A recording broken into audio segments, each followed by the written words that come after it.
கருவாடு உப்பு இருக்கான்னு பார்த்துட்டு அதுக்கப்புறம் வேணால் போட்டுக்கலாம். இது வெங்காயம் போடுறது கிடையாது.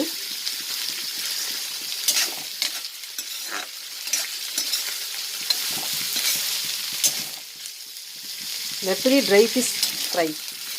இதுக்கு வந்து தேங்காய் மட்டும் தான் ஊற்றிருக்கேன். தனி மிளகாத்தூள் மட்டும் தான் போட போகிறேன். அதுவும் கொஞ்சமாக தான் போட போகிறேன். அந்த கருவாடு டேஸ்ட் இருக்கிறதுக்காண்டி தான் காரம் கொஞ்சம் கம்மியாக தான் போடுவேன்.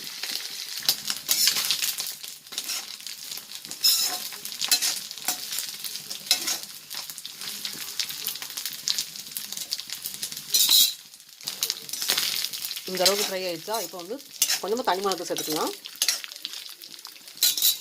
தனி மிளகாத்தூள்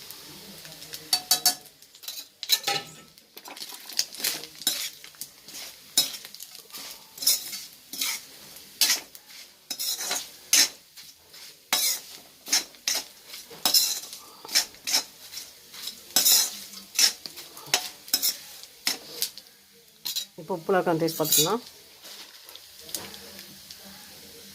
கருவாட்டில் உப்பு இல்லைன்னா உப்பு போட்டுக்கலாம்.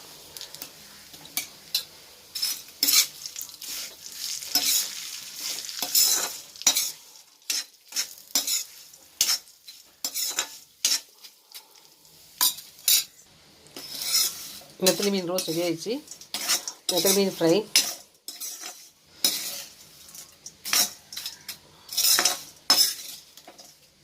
இப்படி காரம் கம்மியாக செஞ்சு சாப்பிட்டா டேஸ்ட் நல்லாயிருக்கும். இதில் வெங்காயம் வெட்ட தேவையில்லை. ரொம்ப சிம்பிளாக ஈஸியாக செஞ்சிடலாம்.